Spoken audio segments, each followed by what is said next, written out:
Hello student, कैसे आप लोग। हम लोगों की केमिस्ट्री की सीरीज चल रही है और हम लोग इसमें स्टार्टिंग से जितने भी क्वेश्चन हैं यूथ जनरल साइंस में वो हम लोग यहाँ पर कंटिन्यू कर रहे हैं। और इससे पहले हम लोगों ने कई सारे वीडियो बनाए हैं बायोलॉजी, फिजिक्स और केमिस्ट्री से रिलेटेड, जो कि हमारे प्लेलिस्ट में मौजूद है। आप लोग वहाँ से उसको देख सकते हैं।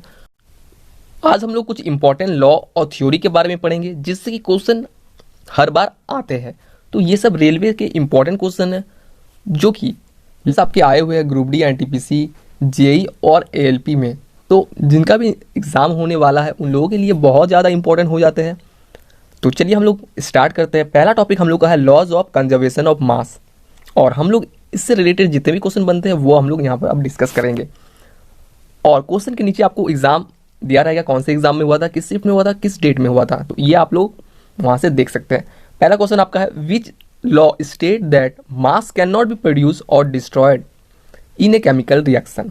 तो इनमें से बताना है कौन सा लॉ है जो बताता है कि कोई भी मास डिस्ट्रॉय नहीं होता है, ख़त्म नहीं होता है और प्रोड्यूस नहीं होता है इन ए केमिकल रिएक्शन में। मीन्स जो मास रहता है रिएक्शन के टाइम पे और रिएक्शन होने के बाद वो इक्वल रहता है, ना ही वो प्रोड्यूस होता है ना ही वो ख़त्म होता है। तो ये लॉ आपका कौन सा लॉ है ये आपको यहाँ पर बताना है। तो ये आपका हो जाएगा laws of conservation of mass. ना तो मास आपका प्रोड्यूस होता है ना तो मास आपका डिस्ट्रॉय होता है। और साथ साथ हम लोग ये जानेंगे ये लॉ किसने दिया था। तो ये लॉ दिया था आपका लेवोइजर ने। तो ये भी आपका इंपॉर्टेंट है, इसको भी आपको ध्यान रखना है। नेक्स्ट क्वेश्चन हम लोग चलते हैं the balance chemical equation correspond to. तो यहाँ पर फिर से सेम चीज़ यहाँ पर पूछा गया, लेकिन पूछने का तरीका यहाँ पर अलग है। यहाँ पर बोल रहा है कि जो बैलेंस केमिकल इक्वेशन होता है वो किस लॉ पे बेस रहता है। जैसे ऑप्शन में आप लोग देख सकते हैं, पहला आपका है laws of conservation of mass, laws of Avogadro, laws of gaseous volume या फिर लॉज ऑफ मल्टीपल प्रोपोर्शन। तो यहाँ पर आपका हो जाएगा laws of conservation of mass. Next question में चलते हैं, बहुत important question. During an chemical reaction the sum of masses of reaction and product remain unchange, what is this call. यहाँ पर बोला जा रहा है कि केमिकल रिएक्शन के टाइम पे रिएक्शन का जितना भी मास रहता है और रिएक्शन होने के बाद जो प्रोडक्ट बनता है उसका मास भी सेम रहता है, कोई चेंज नहीं होता है। तो इसको हम लोग क्या बोलेंगे, तो इसको हम लोग बोलेंगे मास कंजर्वेशन प्रिंसिपल या फिर laws of conservation of mass. दोनों आपका सेम है, आपको इसमें कंफ्यूज नहीं होना है। ऑप्शन यहाँ पर डी आपका राइट आंसर हो जाएगा। नेक्स्ट टॉपिक पे हम लोग आगे हैं, वो आपका है लॉज ऑफ कांस्टेंट प्रोपोर्शन। तो चलिए हम लोग इससे रिलेटेड क्वेश्चन को देखते हैं और समझेंगे कि ये लॉ आखिरकार क्या बताता है और ये किसने दिया था। तो पहला क्वेश्चन हम लोग देखते हैं, who among the following scientist propound the laws of constant ratio. तो ये लॉ आपका कौन साइंटिस्ट दिया था ये पूछा जा रहा है। तो यहाँ पर आपका राइट आंसर क्या हो जाएगा, जोसेफ प्रोस्ट। ठीक है, जोसेफ प्रोस्ट साइंटिस्ट थे, वो आपका ये लॉ दिए थे, लॉज ऑफ कांस्टेंट प्रोपोर्शन या फिर लॉज ऑफ कांस्टेंट रेशियो। तो आपको कंफ्यूज नहीं होना, दोनों आपका सेम लॉ है। नेक्स्ट आपका है the rule of constant ratio was given by. तो फिर से यहाँ पर सेम आपका क्वेश्चन है, आप क्वेश्चन से ही आपको याद हो जाएगा कौन सा लॉ किसने दिया था। तो यहाँ पर आप इजीली बता सकते हैं, आपका ऑप्शन बी आपको दिख रहा है जोसेफ एल पोरोस्ट। ठीक है, तो आप याद रखिएगा कांस्टेंट प्रोपोर्शन आपका लॉ यही दिए थे या फिर laws rules of constant ratio. अब देखिए क्वेश्चन नंबर 40 देखिए, यहाँ पर भी सेम क्वेश्चन है लेकिन आपको पूछने का तरीका थोड़ा थोड़ा चेंज हो रहा है, जो आप लोग नोटिस कीजिएगा। और अगर प्रैक्टिस करते हैं तो आप लोग को ये क्वेश्चन में कोई डाउट नहीं होगा। तो ग्रुप डी में पूछा गया है who propound the laws of definite proportion. तो यहाँ पर भी आपका क्या हो जाएगा, जोसेफ प्रोस्ट। ठीक है,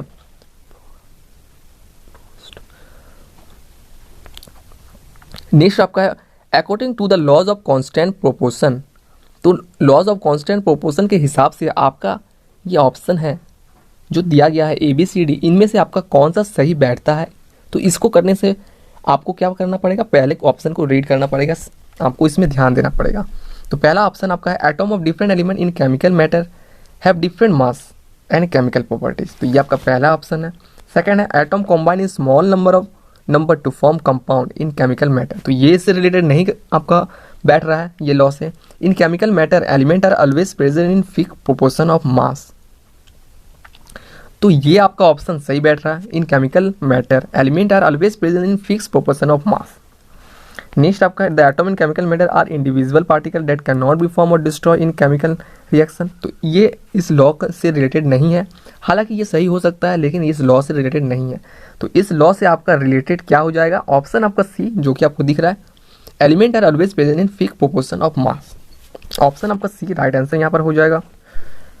तो चलिए हम लोग नेक्स्ट क्वेश्चन पे आ गए। थोड़ा सा क्वेश्चन बड़ा है तो आप लोगों को स्किप करने का कोई जरूरत नहीं है। According to which of the following rules a given chemical substance always contain a same element that are combined in definite proportion by weight और मास, दोनों सेम है।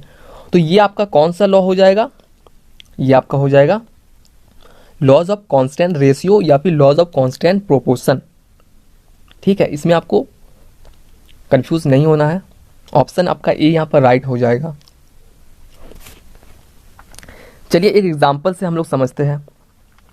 जैसा कि आप लोग यहाँ पर देख सकते हैं रिएक्शन 2Na प्लस Cl2 और बनता है 2NaCl।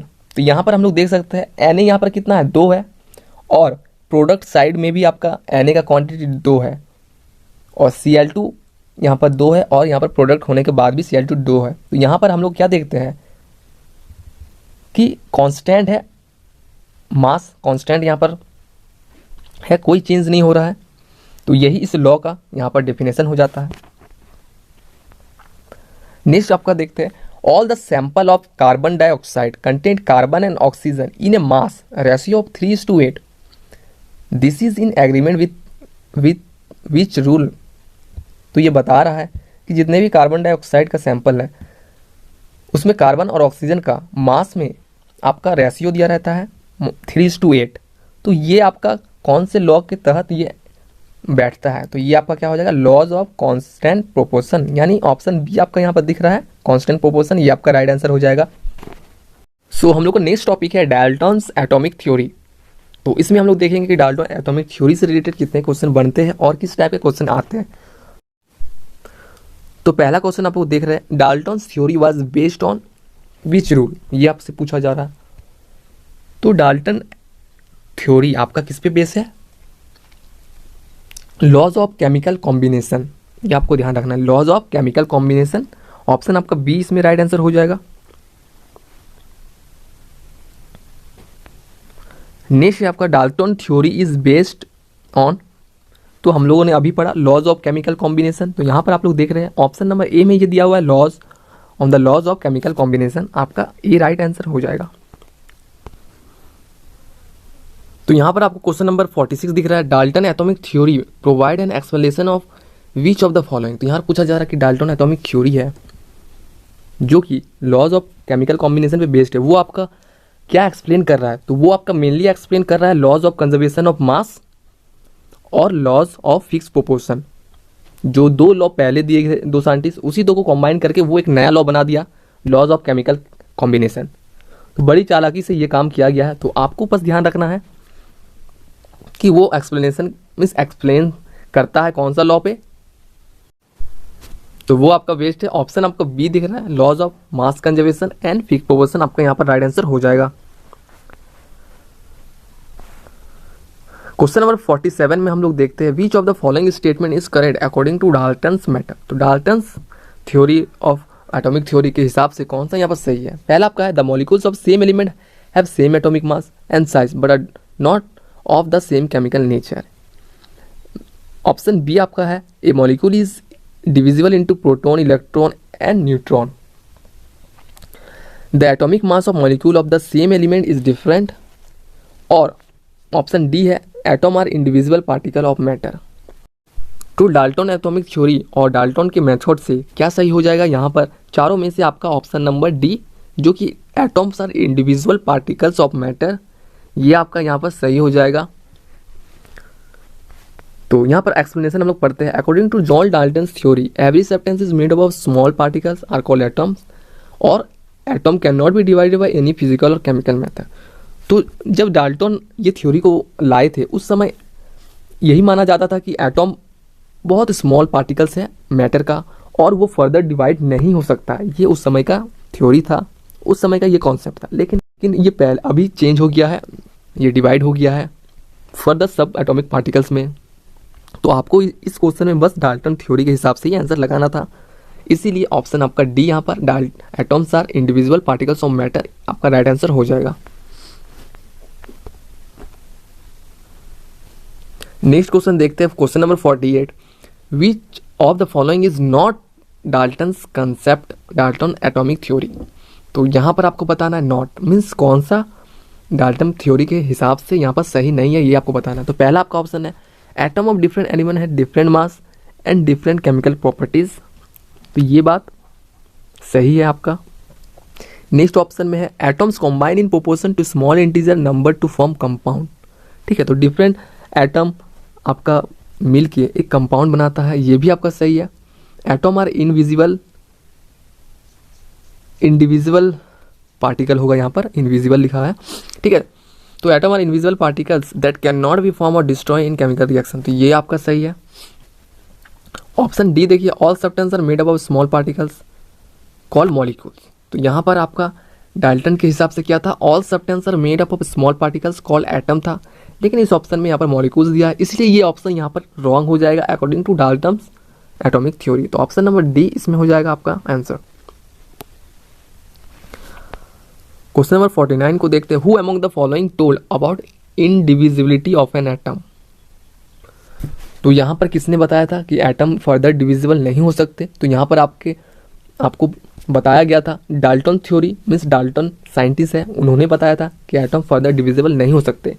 तो यहाँ पर आपका आंसर क्या हो जाएगा, ऑप्शन ए डाल्टन आपका यहाँ पर राइट आंसर हो जाएगा। Next question, which postulate of Dalton's atomic theory is the result of mass conservation law. तो यहाँ पर पूछा गया कौन सा पोस्टुलेट जो डाल्टन के द्वारा दिया गया था वो आपको बताता है मास कंजर्वेशन लॉ के बारे में। तो हम लोग एक एक करके ऑप्शन को पढ़ते हैं। Atom join in proportion to small whole number to form compound. Option B है atom of different element have different mass and chemical properties. Different atoms का डिफरेंट एलिमेंट का डिफरेंट मास रहेगा और डिफरेंट केमिकल प्रॉपर्टीज रहेगा। All matter is made up of tiny particle called atom. या फिर atom are invisible particle that can not be produce और destroyed by any chemical reaction. तो laws of या फिर theory of conservation of laws के हिसाब से आपका कौन सा सही हो जाएगा, ऑप्शन नंबर डी, जो कि एटम कभी भी डिस्ट्रॉय नहीं होता है, ठीक है, मास कभी भी डिस्ट्रॉय नहीं होता है, कभी प्रोड्यूस नहीं होता है, वो कांस्टेंट रहता है। तो आपका ऑप्शन नंबर डी आपका सही हो जाएगा यहाँ पर। नेक्स्ट क्वेश्चन है, dash propose that each element has a particular atomic mass. तो ये आपका किसके द्वारा दिया गया था कि हर एक एलिमेंट का पर्टिकुलर मास होता है, ठीक है, जो कि यूनिक रहता है। ये आपका दिया गया था जॉन डाल्टन के द्वारा। ऑप्शन ए इसमें राइट आंसर हो जाएगा आपका। क्वेश्चन नंबर 52 हम लोग आता जा रहा है, which scientist provide the basic theory about the nature of matter. तो कौन साइंटिस्ट थे जो बताए थे basic theory of nature of matter, तो वो आपका जॉन डाल्टन बताए थे। उस समय basic theory about the nature of matter के बारे में ही डिस्कस हो रहा था, वो आपका जॉन डाल्टन के द्वारा ही किया गया था। तो ऑप्शन आपका डी यहाँ पर राइट आंसर हो जाएगा। चलिए एक बार यहाँ पर देखते हैं कि एटॉमिक जॉन डाल्टन के द्वारा क्या क्या डिस्कस किया गया था। तो पहला आपका है all matter is made up of atom. Second आपका है atoms are individual micro particle of matter that can not और neither be produce not destroyed in a chemical reaction, ठीक है। तो पहला आपका बोल रहा है सब मैटर एटम से बने रहते हैं और एटम्स एक इंडिविजुअल पार्टिकल है बहुत छोटा जिसको आप ऐसे देख नहीं सकते हैं और वो नाइदर प्रोड्यूस होगा नॉर भी डिस्ट्रॉयड होगा कोई भी केमिकल रिएक्शन में, ये इंपॉर्टेंट है। फिर आपका थर्ड में है atom of different element have different mass and different chemical properties. और बताया गया था कि जो भी एटम है डिफरेंट एलिमेंट का उसमें डिफरेंट मास रहेगा और उसका डिफरेंट केमिकल प्रॉपर्टीज रहेगा। तो ये आपका डाल्टन्स एटॉमिक थ्योरी का आपका एक प्रॉपर सब दिया गया है, इसी में से आपका क्वेश्चन फॉर्म हो रहा है। तो आप लोग ये सब को याद रखना बहुत इंपॉर्टेंट हो जाता है। चलिए नेक्स्ट क्वेश्चन है 53, which postulate of Dalton atoms is result of mass conservation law. तो मास कंजर्वेशन लॉ कौन सा डाल्टन का पोस्टुलेट यहाँ पर बताता है हम लोग का। तो ऑप्शन पढ़ते हैं, all substance are made up a very small particle called atom, which participate in a chemical reaction. Second आपका है atom of different element have different mass and chemical properties. Third आपका दिया गया atom of given element are similar in mass and chemical properties, या फिर option number D atom are individual particle which can not be form और destroy in a chemical reaction. तो आपका option number D यहाँ पर right हो जाएगा, जो आपको बताता है कि मास ऑफ कंजर्वेशन लॉ के हिसाब से ये पॉस्टुलेट है, atoms are individual particle which can not be form और destroy in a chemical reaction. तो आपको बहुत इंपॉर्टेंट ये लाइन है और आपको ये याद रख लेना है। तो यहाँ पर ऑप्शन नंबर डी आपका राइट आंसर हो जाएगा। तो चलिए आज के वीडियो में बस इतना ही, फिर मिलते हैं नेक्स्ट वीडियो में नेक्स्ट टॉपिक के साथ।